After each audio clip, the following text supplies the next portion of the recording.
sa lakas ng hangin dito sa labas. Andito ako sa activities ng alaga ko. Ang hangin. Kanina P8, ngayon P3 na lang siya, pero malakas pa rin yung hangin. Dito ako sa ganyan kalalaki yung building dito. Ay, nalakas ng hangin. Tingnan yung mga puno.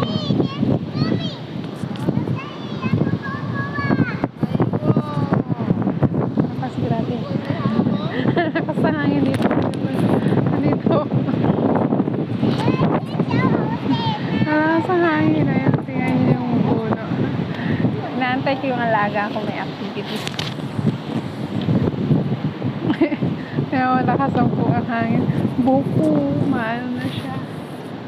Ginupitan ko yung buko, maikli na siya ngayon. Ayan yung hangin dito sa labas.